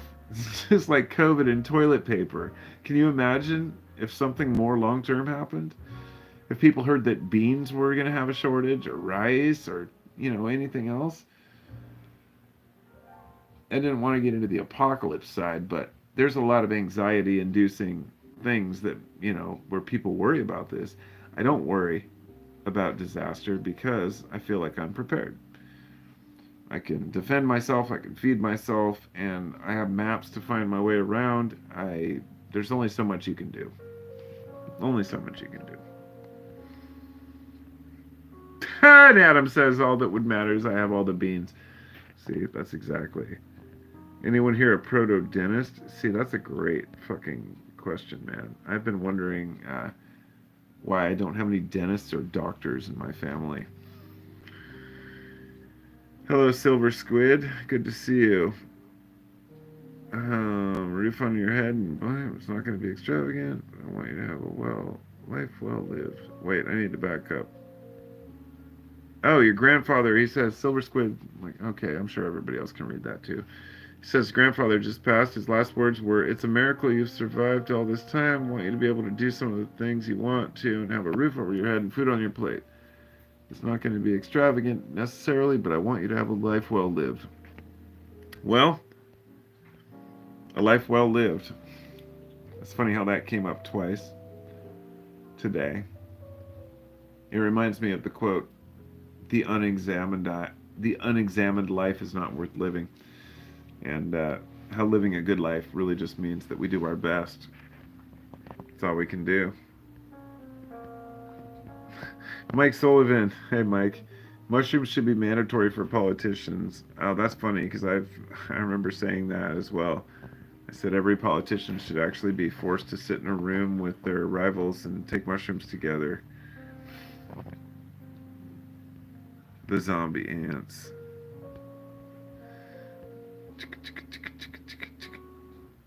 I'm reading through the comments, don't mind me. Mole people. Yeah, well, Silver Squid's talking about the Discovery Channel. That was like a whole video topic I was going to do about the Discovery and History Channel and the Learning Channel and how when they fell from grace, it was kind of a sign of what was to come in society. When the Discovery Channel, or rather when the History Channel started putting on ancient aliens, that's when I knew we were doomed. Mike says, I'm a dog person. I'm actually a dog and cat person. I just have a dog right now, but I love cats too.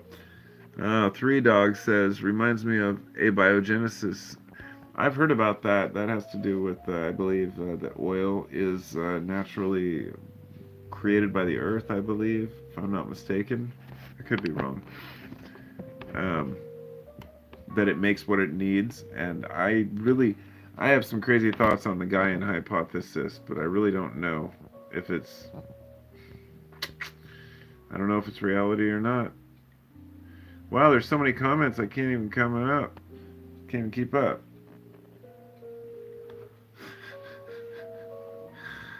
Adam says, imagine Kamala just drowning out the conversations with her laugh. That's actually kind of funny. I haven't heard that name in a while. I forgot that Kamala Harris existed. Politicians don't really, they're all up front and center until they're, in charge, and then they just kind of back out and don't give a fuck anymore. They never have, and every 4 years it's the same shit. It's some promises at the last minute that, hey, we're gonna fix your business, we're gonna fix your country, fix the country, we're gonna give you all good wages, and everyone's gonna have a job, and it's just like, God, fucking lip service. It's just gross. I hate politics, and I hate discussions about them because they never go anywhere. There's no resolution, but I don't necessarily believe that, even though I said it, and I'm going to tell you why.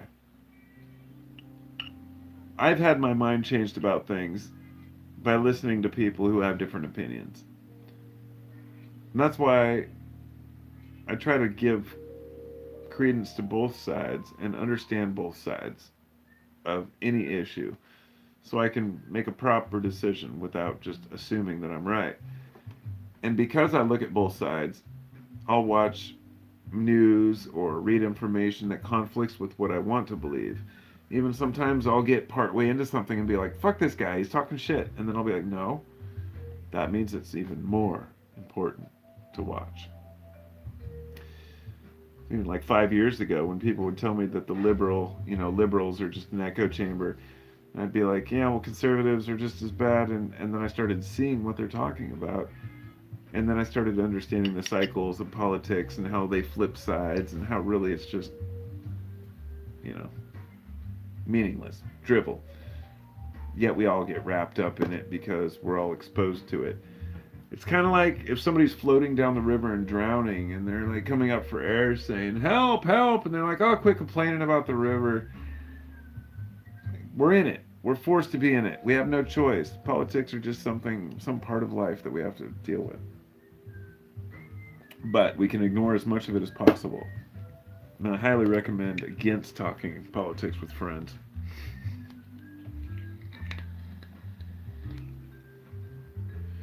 Oh, I forgot. I just went down and got a new cartridge and some new vape juice.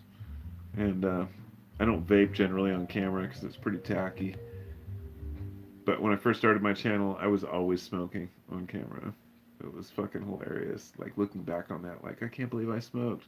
And maybe 10 years I'll look back and say the same thing about vaping. So get back to the comments here because there was one that popped up I can't read. I'm really frustrated not being able to see, but I'm making the best of it as I get older. Mind Shifter says, if you know their ideas better than they do, that's a force. Yeah, I agree with that. Silver Squid, the mushrooms would always laugh and say, I'm billions of years old, and who are you? Why are you talking to me right now? I've seen dinosaurs. Well, actually, I'm not sure about that. Not saying that the mushrooms themselves haven't been around that long. In fact, some believe mushrooms were the first species on Earth, and that we had towering, like, two-story high mushrooms, or like 10 feet tall mushrooms, growing all around the Earth at one point. Makes sense. They grow fast. I want to make one point about mushrooms for all of you out there who don't know, because there's 34 people watching. That means that at least some of you, I'd say probably half of you aren't aware of this, that mushrooms are actually the tiniest part of the actual organism. The largest organism in the world grows about an hour south of here in Oregon. It's a honey mushroom mycelium patch that goes through, it basically conquers an entire forest. And these honey mushrooms pop up all over the forest, miles apart. But they're all connected by the same mycelium, and they know this because they do genetic testing. Here's the fascinating thing. If something happens on one side of the forest, if there's a fire, for example,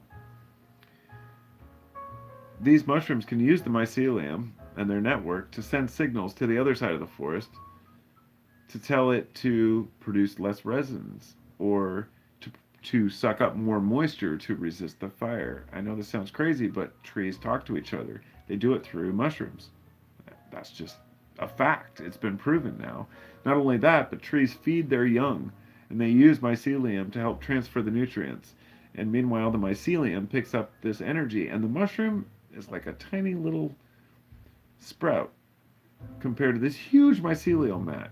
Anytime you take a foot step in the forest, there's something like 300 miles of mycelial network under your foot. Like 300 miles, I think it was.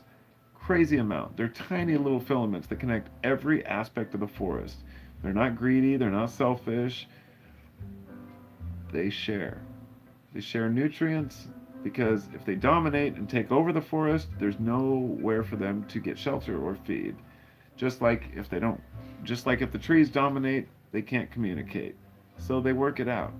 And this is a good metaphor for humans. Why the fuck can't we work shit out? Why can't we get together use our own mycelium, which would be our brains. These invisible filaments that connect us all that are hard to properly process. How about that?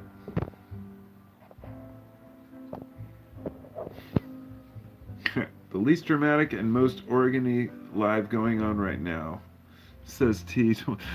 What does that mean? Well, you might mean about the politics going on in Oregon, or it could be anything. Fortunately, I don't live in Oregon right now. I live across the bridge in Vancouver. I moved here 20 years ago on a whim. We were going to move to Newburgh or somewhere in Oregon, but we wanted better schools for our kids, so I love Washington. It's a fucking awesome state. We're a little more sane than Oregon up here. Oh, Silver Squid. It looks like I missed the first part. Oh. Then I looked outside and everything was on fire. The cars were driving around on fire and the people were walking around on fire. I don't know where that came from, but it sounds horrible. Mind Shifter says politics can be divisive, but hope everyone has a friend that they can get playful with it. We do. Yes, I do. I have a really conservative friend, for example, and a really liberal friend, like polar opposites, and we all get along. I'm somewhere in the middle where I just make fun of both of their positions, and I don't mean to do it to poke or prod or offend, but I did say something about like how why can conservatives never concede to an election loss, and got a bro jump down my throat about it. I'm like, look, I was just having fun. I really don't care about the details. It's like, it's fun to poke at politics in general because I feel like it's almost my responsibility as a human to point out how dumb it is to believe either party. How silly it is at this point to think that any of these politicians really give a shit about you, and even if they do, that once they get into office, they're really going to do anything for you. And that comes back to dealing with your own shit, I guess, as humans. We want the government to do everything for us on both sides. It's pretty pathetic, but I don't know what the solution is. A 2-story tall mushroom. Alice in Wonderland style. Yeah, I like that. Temple says, I'm an hour away from that. Unity, Oregon. Unity, huh? Unity. I know that place. Is it down by Silverton? Or is it out east by Union? I don't remember now. It's been a while. Three Dogs says, mushrooms are super superior in its intelligence. They really changed my life and how I see and observe things. And taking a lot of them when I was very young, I feel like it made my mind better in ways. Well, when I first started on YouTube, I was a big fan of Psyched Substance. Well, this was actually years later. He started later, but we've had a lot of conversations. And at one point, if you don't know, Psyched Substance is a YouTuber that talks about psychedelics. And him and I had talked back in the day. I wanted to go up to Canada and trip with him and make a kind of a collaboration video.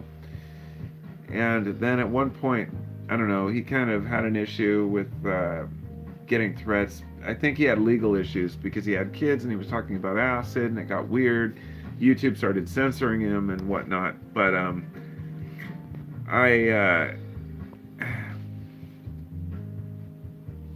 I was really into psychedelics in my early YouTube days, and I still am, but I was into more talking about them. I still rarely take psychedelics. It's a very special occasion. I mean, I always have access. Like, anytime I want to take any psychedelic, it's available to me, but I don't take them. So it's weird. A lot of people say, I just can't find mushrooms. Well, that's not my issue. It's like, when I first started, I took LSD a lot of times before I even had access to any mushrooms. So I had a totally different experience. But that mushrooms hit me in a completely different way.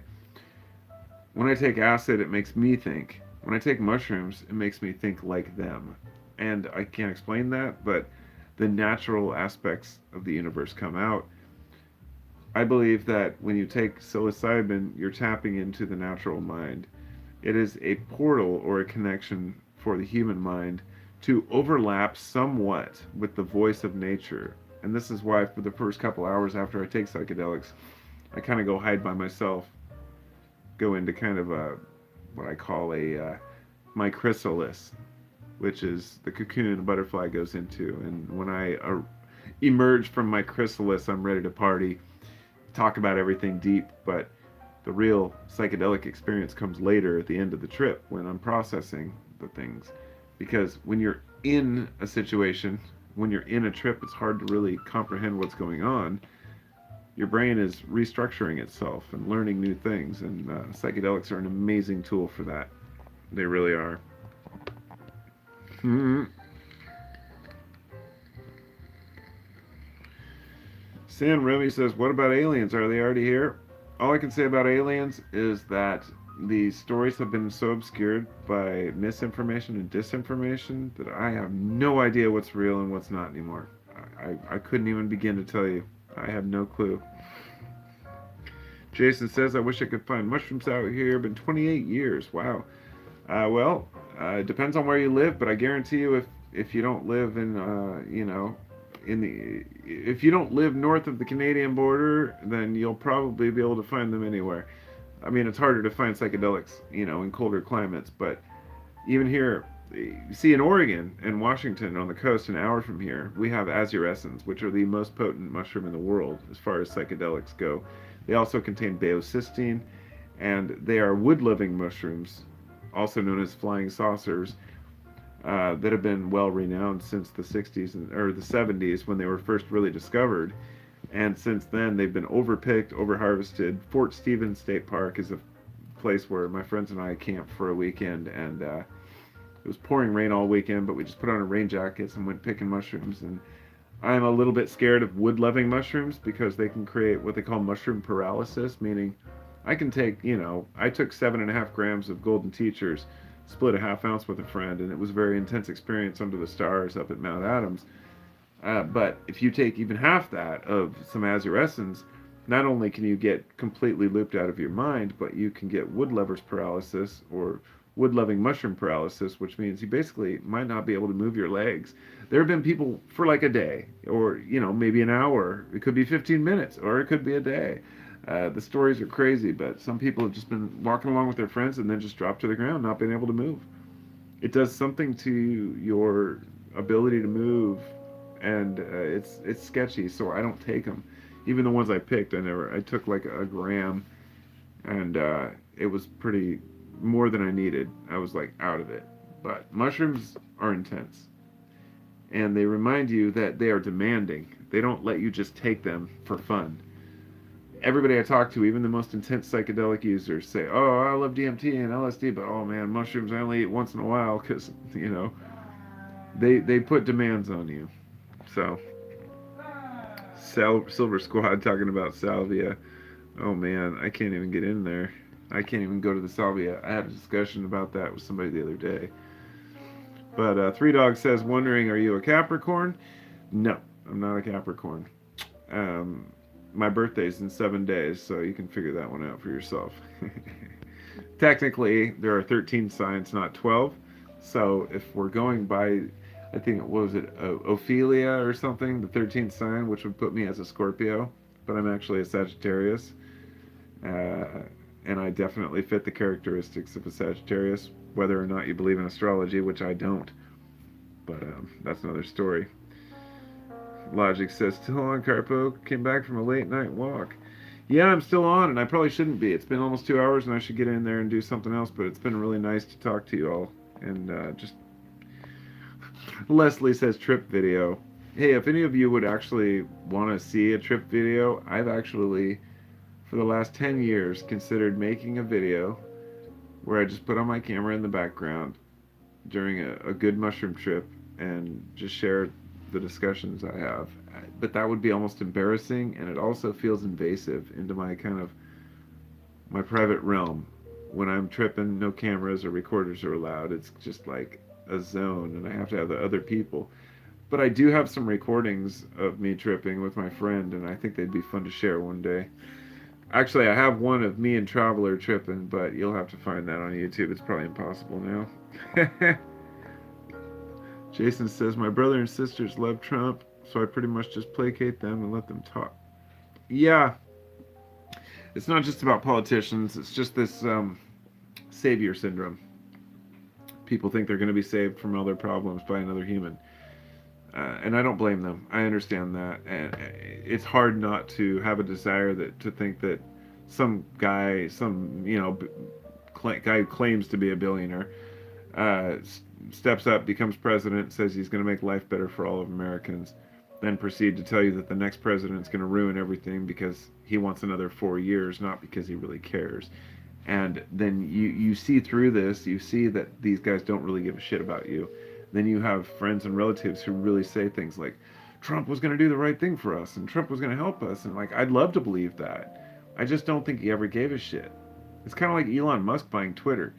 Like, now all he does is tweets about Twitter. I was going to make a whole video. I'm like, no, I can't talk about this because it's so ridiculous. But Elon Musk to me is just a fucking idiot. He's the most thin-skinned douchebag. He tweets things with LOL in it and haha, Twitter's going to go to the ground. And he, there was an Onion article that ran a long time ago, and it was called Please Like Me. I highly urge any Elon Musk fan to look it up because it really summarizes. It's like, it's a picture of Elon Musk. It says, please like me. And it goes on to talk about his daddy and his emerald mine and how now I want to buy, this was before the Twitter thing, but Twitter really summed it up. And sorry to Elon fans, but I'm bringing this up to compare to the Trump comment. They think that Elon gives a shit about them or the average person. I mean, he bought a company called Tesla that somebody else had already started. He didn't found Tesla. Now, I'm amazed how many people don't know this. He bought Tesla, just like he's, bought lots of other companies. He hires people to do the work for him, gives them grueling work weeks, treats them like shit, fights against them unionizing, publicly humiliates people, and just like Trump does, the exact same thing. And then he ends up becoming this like highly revered, respected dude. So now that he took over Twitter, people are like, ha ha, he's firing all of these workers. And I'm like, wait, this is coming from the same people who say that work is important and people should have jobs, assuming that everybody at Twitter just sits around on beanbag chairs and gets high. Maybe that's true. I don't know. But I guess what I'm getting at is that people are willing to look through the fact that a guy like Elon Musk wants to charge them $8 a month to use Twitter. He tried this like verification thing. They're willing to actually look past that and say, no, it's good. It's good for Twitter. It's good for all of us. I don't use Twitter, so I don't really care. But I think it's fucking hilarious that this kind of exposure is finally happening to a guy like that. But sad that people don't see it. Elon Musk is a fraud and a complete loser. And I say that just coming from my own personal opinions. My glasses are upside down. Hey, I'm a complete loser too, right? I'm not a billionaire. What do I have to say about it? I don't want to be a billionaire. Trump has a cult of personality, says Leslie. Yes, he does. That is fucking exactly what it is. It's all about the personality. That's the same thing with Elon Musk. That's what I mean. They get out there and they say extreme things. Like, I remember watching a thing about the Cybertruck from Elon Musk, and he said that these windows are like shatterproof. They're literally standing on stage in front of millions of people, throws a rock at the window, and it breaks. Or like a ball, whatever he had. Like, and he kind of laughs about it, and then he throws it at another window, and it breaks. And I thought, like, look, mistakes happen. But when you make a claim that you have like unbreakable windows on this crazy stupid looking truck that looks like a goddamn tank, and you can just huck a little weight at it and break it, it makes me wonder, like, does he even care about his own product? And I know the answer to that. No, he cares about his recognition. He's willing to go tweet to people who talk shit about him, strangers. And Trump did the same thing. And this is what's fascinating. There is a cult of personality around billionaires, and they have a lot of clout for some reason because they have money. And whenever anybody talks bad about them, people say things like, you're just jealous because you're not that rich. Look, I'm sorry to burst your bubble if you're one of those people, but some of us don't want to be billionaires. Some of us don't want that kind of recognition, to be infamous, to be an asshole, and to try to stop your own employees from making a decent wage and talking down on people.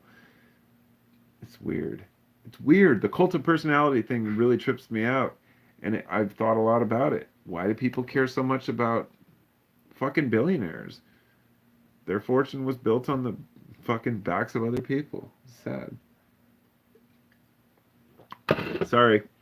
Anytime I talk about Elon Musk, I end up ranting because I hate the guy, but what can I say? Rob, hello, my friend. I don't recall seeing your name on here. He says, our system is designed to win. Yes, and it's been doing so for a long time, hasn't it? Yes, it really has. So I'm going to head out pretty quick, I think, but it's been really good to talk to you all. I think I'll probably hang out for a little longer since it's been a great discussion.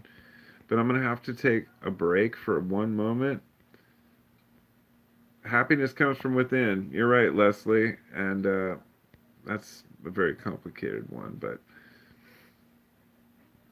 bought Twitter. Okay, that guy says if I had Elon's money, I would have bought Twitter and turned it off the next day. Here's the fascinating thing about this. Elon actually didn't have enough money to buy Twitter, and that's why he tried to back out of the deal for 2 months. But eventually, he was actually threatened with a lawsuit, and they were going to take him to court and make him pay more on top of that. So he was forced to buy it for 44 billion. And this is so interesting to me because it's almost like the same month that Twitter that he wastes 44 billion on Twitter, which a lot of experts say it's twice the value that it's even worth, if that.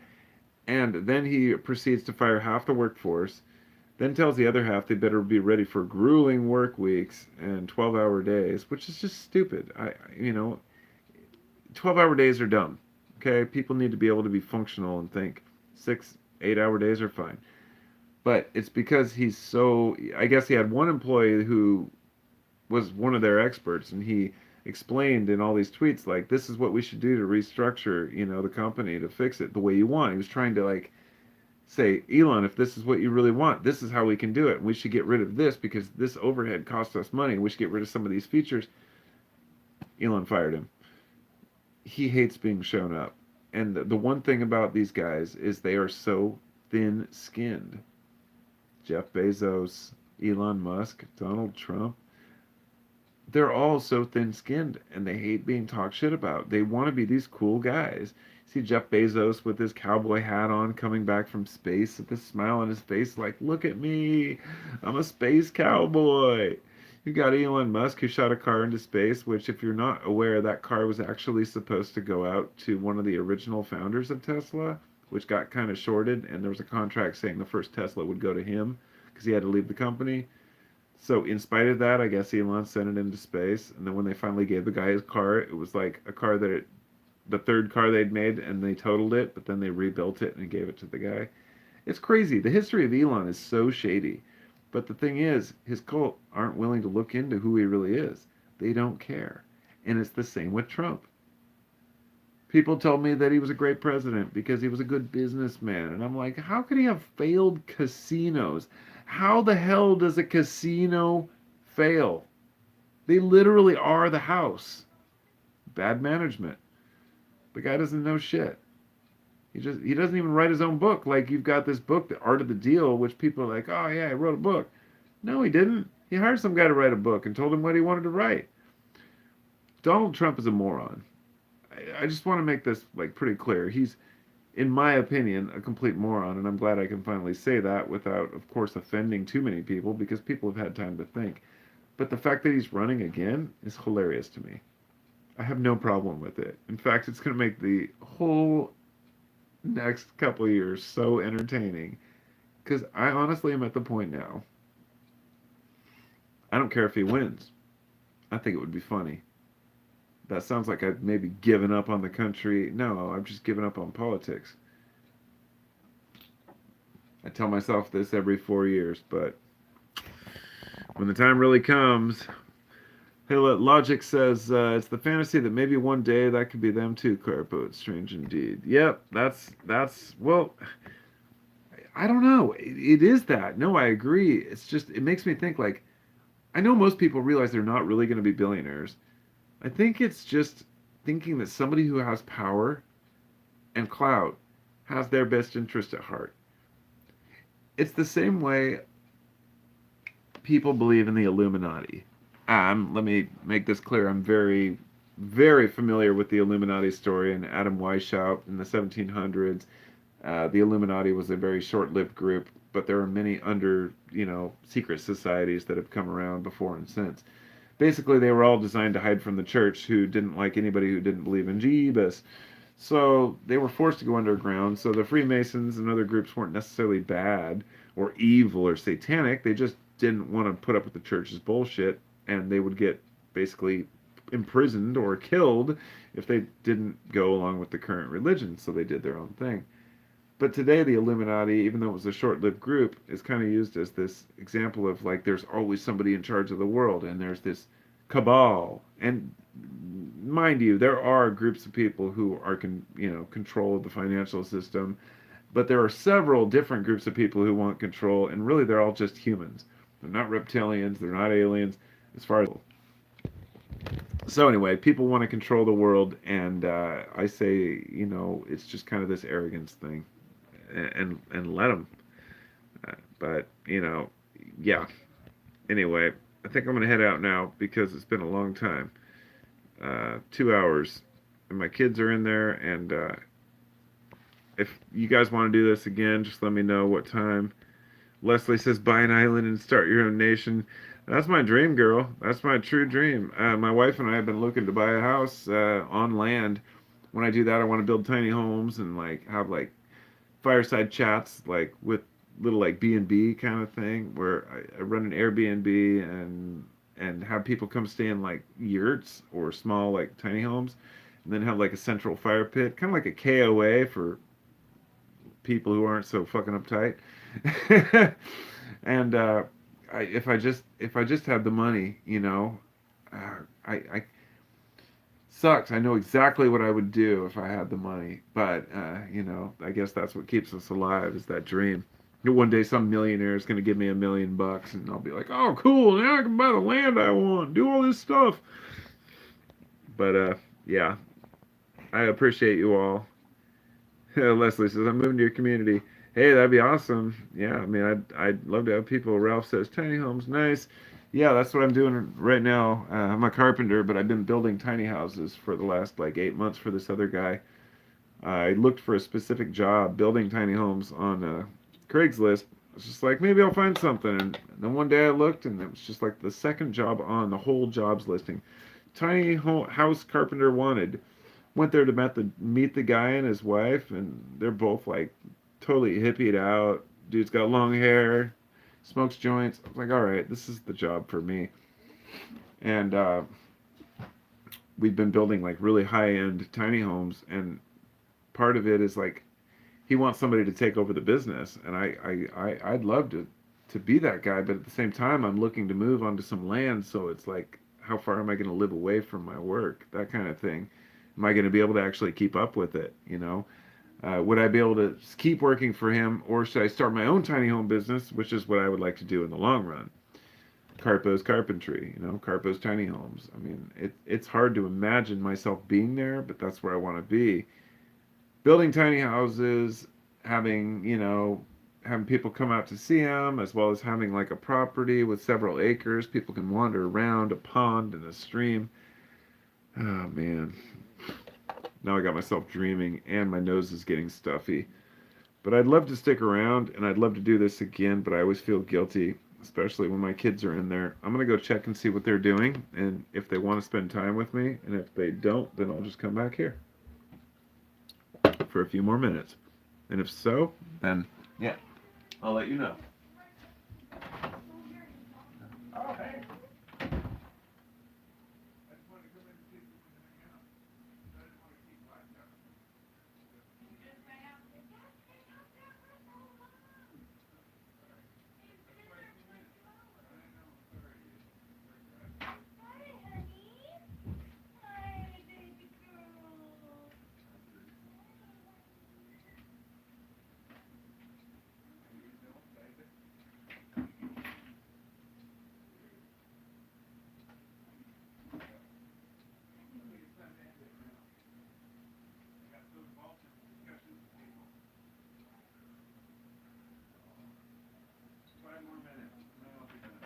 How about that? Oh yeah. That's how funny. I almost sensed it. My wife just walked in the door. It was like she's been at work. She's a server at a steakhouse, and she comes in the door, and the husky, or Lucy's just so sweet, man. She just puts her ears back, and she's all love. I love family. I love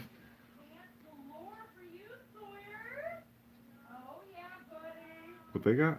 They got some food. I'd like to go eat some.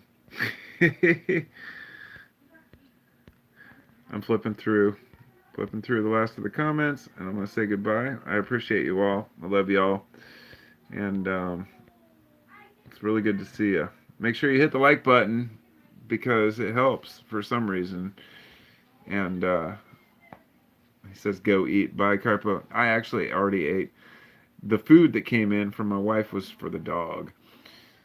My dog eats better than most humans. She gets all the cutoffs from the steak and everything from the restaurant. It's pretty awesome. She's pretty lucky. But anyway, I appreciate your time. I appreciate that you want to hear what I have to say. I really care about people's opinions, and that's why I do this. And at the same time, like I said, there's a little bit of validation involved. Like, what do I have to say? Why does it matter? Why do people care about my opinion? And it's awkward to talk about topics like, why should anybody care at all? But people do, and I care about your opinions as well, and I think that's just part of being human. 2 hours has now passed, and I'm out. Peace and love. Tell somebody you care about them today. See you next time.